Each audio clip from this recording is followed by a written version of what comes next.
Irmãos e irmãs, nós iniciamos com esta missa o tempo do Advento. O Advento é o tempo que está circunscrito no ciclo do Natal. Nunca é demais repetir essas coisas, que uma hora ou outra a gente fixa, né? Então nós estamos iniciando hoje o ano litúrgico. São 3 os ciclos litúrgicos: o ano A, o ano B e o ano C. Nós estamos iniciando, portanto, o ano litúrgico C. O que caracteriza esse ano C é que no tempo comum, sobretudo, o evangelista que nos acompanha, que nos catequiza, é São Lucas. Então, basicamente, no tempo comum, São Lucas vai nos catequizar, vai nos educar na fé. O que mais? O ano litúrgico é o próprio Cristo. Caminhar no ano litúrgico é conhecer Cristo, o mistério da sua vida, o mistério da revelação do seu ser, o mistério da salvação. Assim, a vida de Cristo foi organizada pela igreja num ano, e esse ano foi dividido em tempos.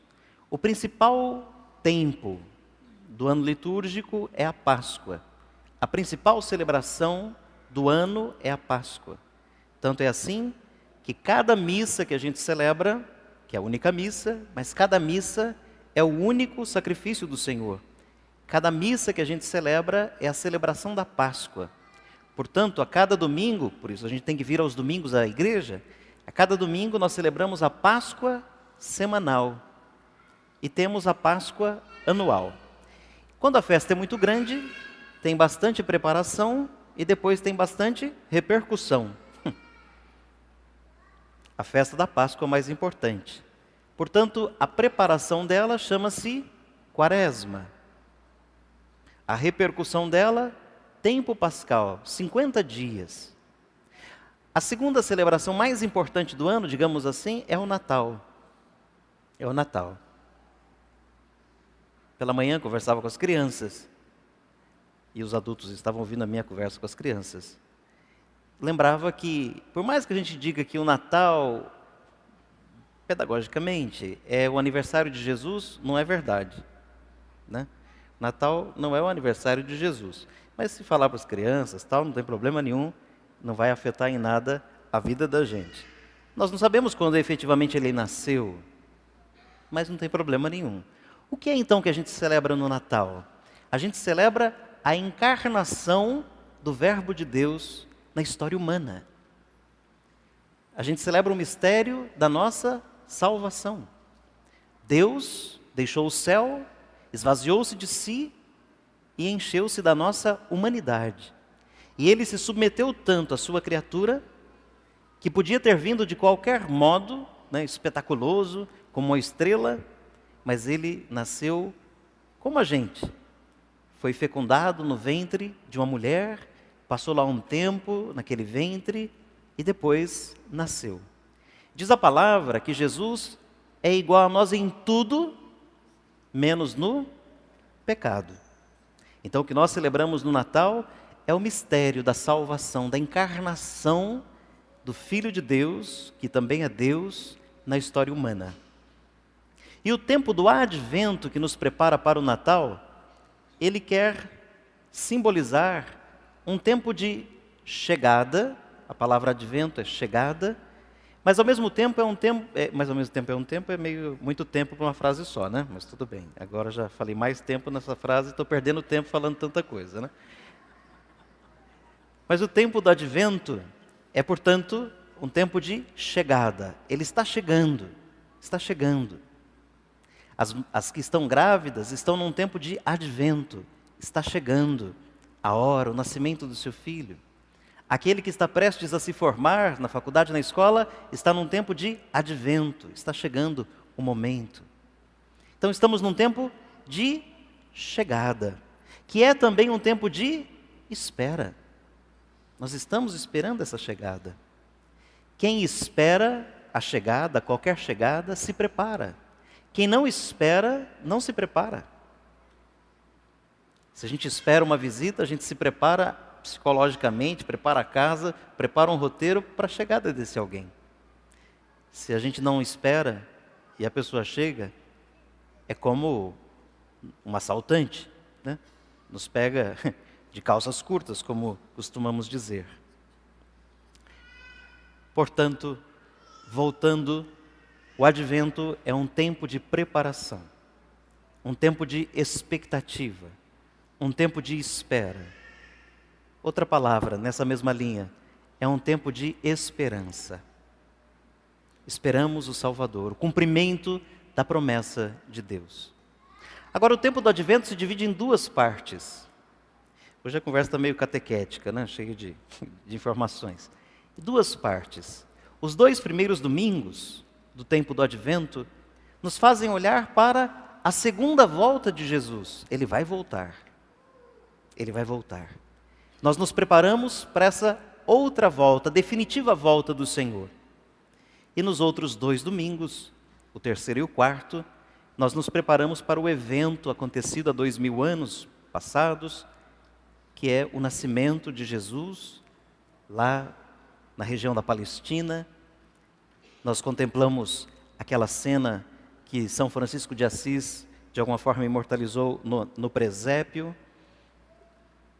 Portanto, o advento é uma preparação, uma espera, cheia de esperança e não sem atividades, não é uma espera passiva da chegada do Senhor.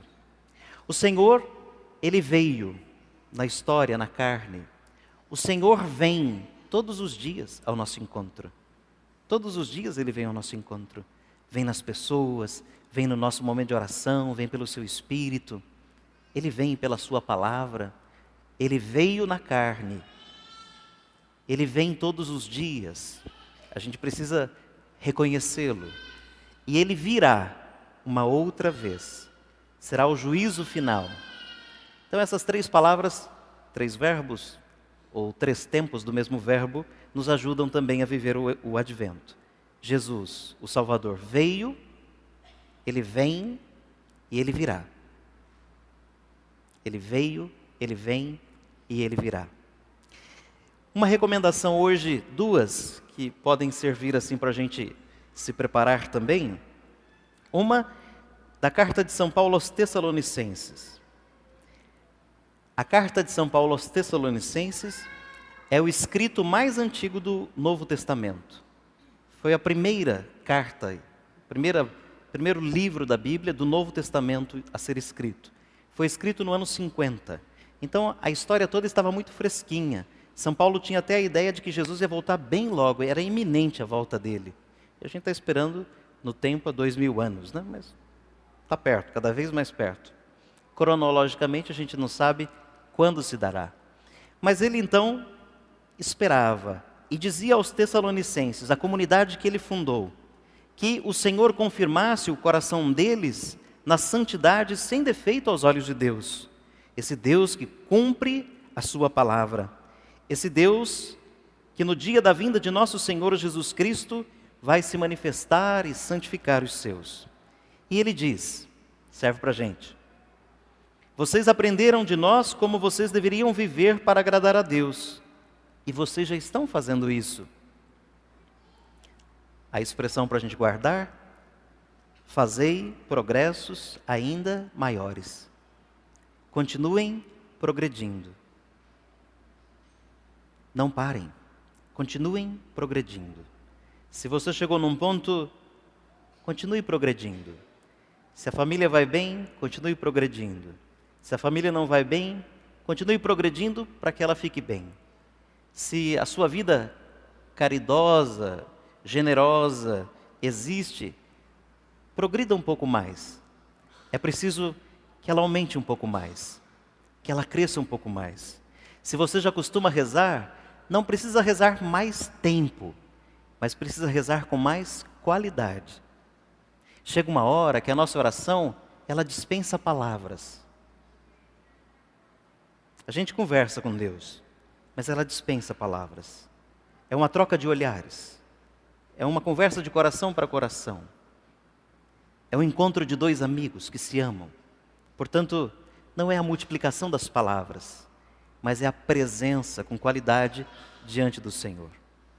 Daí, até a nossa prática do dia a dia, o nosso trabalho pode ser uma forma de oração. Pode ser orante. O encontro pode ser orante. Deve ser orante. Continuem fazendo progressos ainda maiores. Aí lá no Evangelho, um pouco nessa linha também, São Lucas vai dizer que a libertação nossa está próxima. Que vai chegar o momento da vinda do Filho do Homem. Haverá grandes sinais cósmicos. E ele faz uma recomendação. Veja se ele não sabia que nós em 2018 ia fazer tudo o contrário. Ele diz assim: tomai cuidado para que os vossos corações não fiquem insensíveis por causa da gula, da comida, dos prazeres do corpo. Tomai cuidado para que vossos corações não fiquem insensíveis por causa da embriaguez. Tomai cuidado para que vossos corações não fiquem insensíveis por causa das preocupações da vida. O nosso coração pode ficar insensível por causa da gula, por causa da embriaguez e por causa das preocupações da vida. E daí, quando ele chegar, nos pegará despreparados, porque estávamos muito ocupados em comer, beber, ter prazer e ocupados com a correria do dia a dia.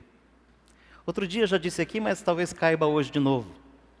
Você faz uma lista com todas as coisas urgentes da sua vida, tudo que você tem que fazer, não pode deixar de fazer essa semana. Faz a lista, pensa. Se eu não fizer essa semana, eu estou na roça, né? Faz a lista das urgências, aquilo que tem que fazer.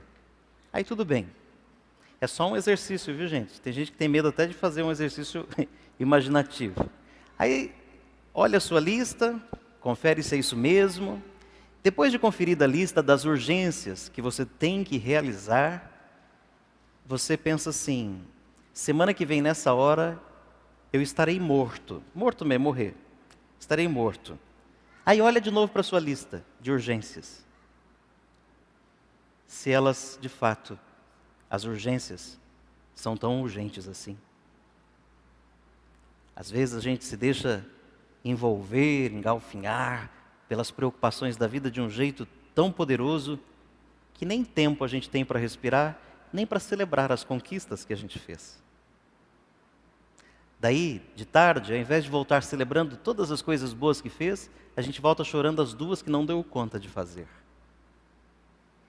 E vai parecendo que a vida da gente é sempre um não conseguir dar conta das coisas que precisa fazer. Quando, na verdade, todo dia, até os preguiçosos, fazem muitas coisas. Um jeito de se posicionar diante das coisas.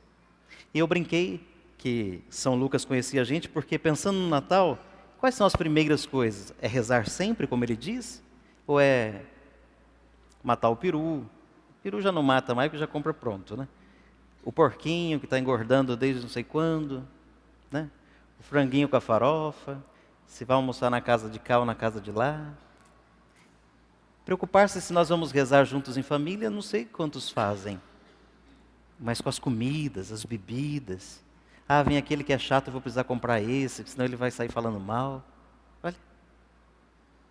Outros já ficam depressivos, né? Depressivos não, deprimidos, angustiados, porque chega essa época, vai ter que se reencontrar com aquela comadre, com aquele cunhado, com aquele sobrinho que não gosta da avó, com aquele outro que falou aquela barbaridade do outro, e daí é um desacordo total. O outro porque se lembra quando lá, 302 anos atrás, se reunia todo mundo, aí olha para a foto daquele todo mundo, já não existe mais quase ninguém, e os que restaram não estão mais interessados em viver, só quando tinha o vô que reunia todo mundo, o vô morreu, cada um foi cuidar da sua, e daí vem tantos abatimentos, e ao invés de a gente progredir no bem, a gente se derrota e entra nesse buraco do que nem sempre é bom. Como será a preparação, nossa preparação, para a celebração do Natal. O Papa falou, e com isso eu vou terminar a conversa, por esses dias, que um grande, não perigo, mas é constatação mesmo, que podemos fazer hoje, é que os cristãos estão vivendo de modo paganizado. Na virada do ano, quanta gente vai vestir-se de branco? Sem se dar conta que quem mais faz esses tipos de cultos e vestidos de branco são religiões afro, não exatamente nada cristão. Porque a veste branca era do batismo e no batismo já não estão trazendo mais as roupinhas brancas das crianças. Porque vai usar uma vez, daqui a pouco a criança cresce, a roupa vai ficar perdida. Olha as mentalidades. A gente começa a viver de modo pagão e achar que a gente está na crista da onda. Ainda tem aquelas histórias de usar uma cueca, uma calcinha amarela para dar dinheiro, vermelho para seduzir, sei lá. Se alguém usou no ano passado, preciso saber se já depositaram o dinheiro na sua conta, né? Se o amor já chegou, né? Gente, é tudo piada, mas não é nada piada, né? Nós estamos vivendo de modo paganizado. Se aqueles que são cristãos não vivem as suas festas cristãs de modo cristão, como esperar que o mundo se abra para a mensagem cristã? Se a gente, ao invés de progredir na bondade, a gente começa a progredir ou na maldade, ou na indiferença, ou nos desencontros, como que o mundo vai acreditar em nós?